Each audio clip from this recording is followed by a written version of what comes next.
Dungeons and Dragons.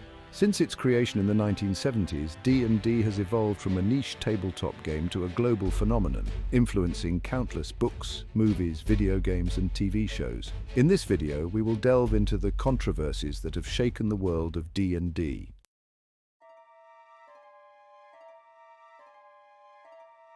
D&D, at its core, is a game of imagination and storytelling. Players create characters, embarking on quests filled with danger, mystery, and wonder. They face off against fearsome monsters and navigate treacherous dungeons. The game provides a platform for social interaction and creativity.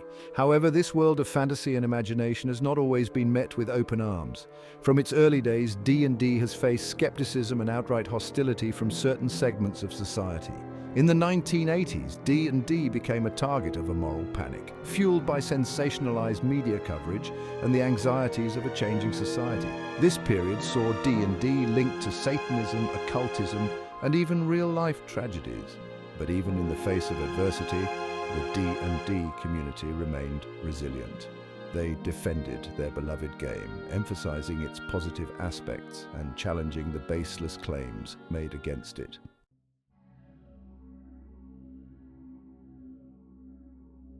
The 1980s witnessed a surge in social anxieties in America. Dungeons and Dragons, with its themes of magic and fantasy, became ensnared in one such panic, the Satanic Panic. Fueled by religious fundamentalism and media sensationalism, the Satanic Panic led to widespread fear and distrust of anything perceived as occultic or demonic. Religious groups argued that D&D promoted Satanism, witchcraft, and violence. The media, eager for sensational stories, seized upon the narrative of D&D as a dangerous and subversive influence.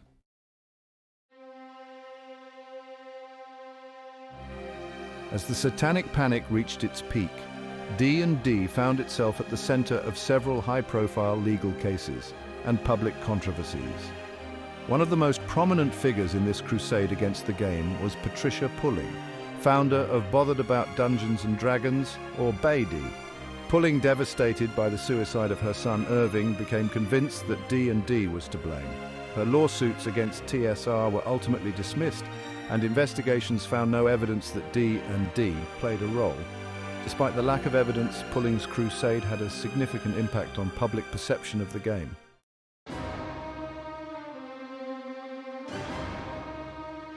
The media played a crucial role in amplifying the Satanic Panic and perpetuating the negative stereotypes surrounding Dungeons and Dragons.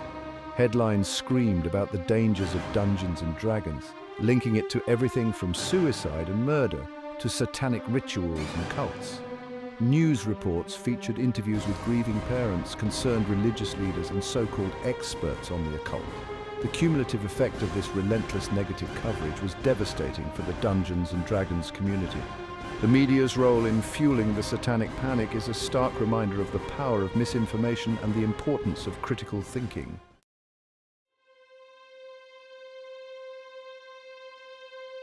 As Dungeons and Dragons' popularity grew, so did the scrutiny surrounding it. Real-life incidents, often involving young people who happened to play Dungeons and Dragons, were seized upon by those seeking to demonize the game. One of the most well-known cases was the disappearance of James Dallas Egbert III in 1979. The media portrayed Egbert's disappearance as a real-life game of Dungeons and Dragons gone wrong. Egbert's disappearance was later attributed to mental health struggles and academic pressure, not the game.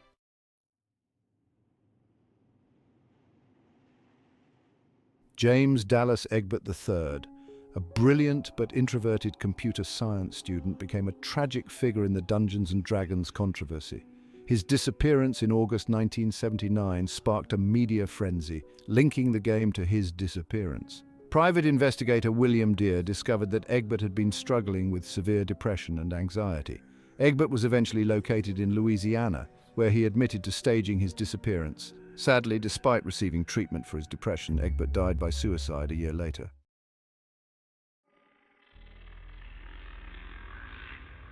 Another tragic incident that cast a shadow over the Dungeons and Dragons community was the 1988 murder of Leith Von Stein in North Carolina. The case centered around Chris Pritchard, who masterminded a plot to murder his stepfather and mother for their inheritance. Pritchard enlisted the help of two friends, Neil Henderson and James Upchurch, who were both involved in the local D&D gaming group. The media amplified the link between D&D and the murder, portraying Pritchard as a dungeon master who had used his power over his players to orchestrate a real-life crime. Headlines screamed about dungeons and murderous role-playing, further cementing the image of D&D as a dangerous and corrupting influence.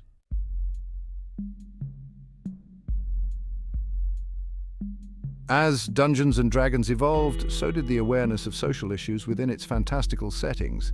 Critics argued that certain races within the game, often depicted as inherently evil or savage, perpetuated harmful stereotypes. The association of certain races with inherent evil or savagery raised concerns about the messages the game might be sending. Oriental Adventures, a campaign setting introduced in the 1980s, was criticized for its reliance on Orientalist tropes. These criticisms forced the D&D community to confront the potential for harm in perpetuating stereotypes, even within a fantasy setting.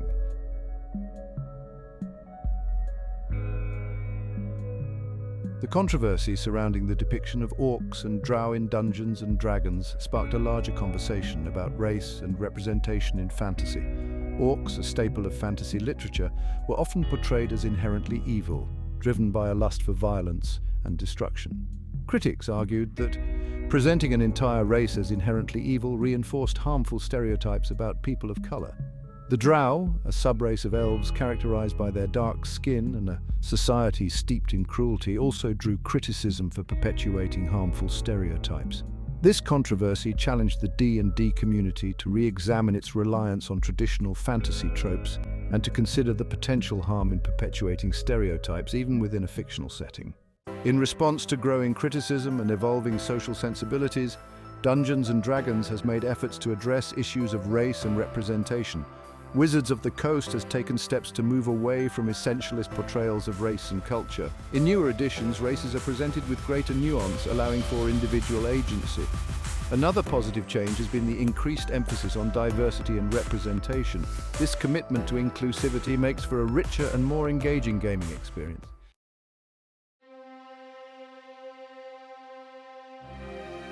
The world of Dungeons & Dragons, with its emphasis on magic, gods, and the supernatural, has often sparked debate and controversy within religious communities.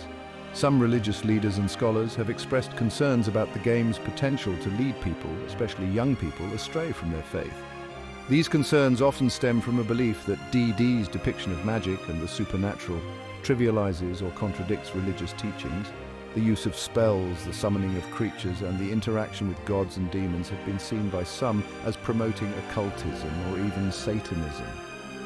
Some critics argue that D&D's focus on fantasy and imagination distracts from the pursuit of spiritual truth. They worry that the game's immersive nature could lead players to become overly invested in a fictional world, neglecting their real-world responsibilities and spiritual growth. Others express concern about the moral ambiguity inherent in many D&D campaigns. The game's emphasis on player choice and the potential for characters to engage in morally questionable acts have led some to believe that D&D promotes a relativistic worldview, undermining traditional values. These criticisms, while often rooted in genuine concern, highlight the challenges of reconciling faith and fantasy. For some, the line between harmless entertainment and spiritual threat can be difficult to define, especially when dealing with themes of magic, the supernatural, and moral ambiguity.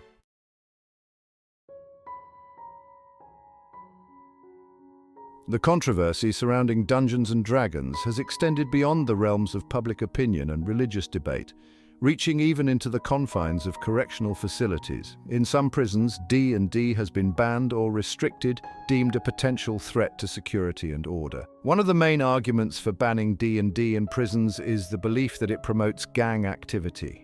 Critics argue that the game's emphasis on teamwork, strategy, and the creation of alliances could be used by inmates to form and strengthen gang ties within the prison walls. Another concern is that D&D could incite violence or unrest within the prison population. The game's depiction of combat, even within a fantasy setting, has led some to believe that it could desensitize inmates to violence or encourage aggressive behavior. Some prison officials also worry that D&D could be used as a tool for escapism, allowing inmates to retreat into a fantasy world rather than confronting the realities of their incarceration and working towards rehabilitation. They argue that the game could hinder the rehabilitation process by providing a distraction from self-reflection and personal growth. These concerns, while understandable in the context of maintaining order and security within a correctional facility, raise questions about the balance between rehabilitation and censorship. Banning D&D in prisons deprives inmates of a potentially positive outlet for creativity, social interaction, and personal growth. Beyond accusations of Satanism and concerns about violence, Dungeons & Dragons faces broader moral criticism. Critics argue it promotes a dangerous worldview. They claim it glorifies violence and desensitizes players. Others say it promotes materialism and individualism. Critics argue it undermines traditional values. These criticisms often misunderstand role-playing games. Behind the Magic TSR's tumultuous journey, Dungeons & Dragons thrived, but TSR faced challenges. Internal disputes, financial struggles, and creative clashes marked TSR's journey. Rapid growth brought immense pressure. Popularity soared, increasing demands on the team. Pressure to produce new content took its toll. Clashes of personalities and visions were central. Gary Gygax's leadership style created friction. Financial mismanagement hindered TSR. TSR's internal conflicts led to its acquisition by Wizards of the Coast in 1997. Gygax versus Arneson, a partnership divided. The partnership between Gary Gygax and Dave Arneson was instrumental in bringing Dungeons & Dragons to life. However, their creative collaboration eventually soured, leading to a bitter rift. Gygax favored a structured approach, while Arneson emphasized role-playing and creativity. Differing visions and personal clashes led to their partnership dissolving into acrimony. Their story highlights the complexities of collaboration and the enduring power of creative vision.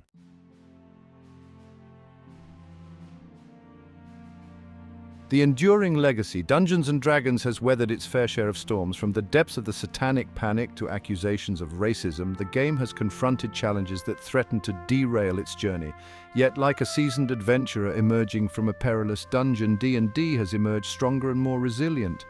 The controversies surrounding D&D, while often painful and divisive, have ultimately served to strengthen its community and refine its vision. They have sparked conversations about representation, inclusivity, and the role of fantasy in a complex world. The satanic panic, though fueled by fear and misinformation, forced D&D to confront its critics and articulate its values. It led to a greater awareness of the game's potential for good, fostering creativity, problem-solving, and social interaction. The accusations of racism and cultural insensitivity, while uncomfortable, prompted a necessary reckoning within the D&D community. They led to a conscious effort to move away from harmful stereotypes and to embrace greater diversity and representation in the game's characters, stories, and artwork. The internal disputes within TSR, though ultimately contributing to the company's downfall, also highlighted the passion and commitment of DD's creators. They revealed the creative tensions and personal sacrifices that often accompany groundbreaking endeavors.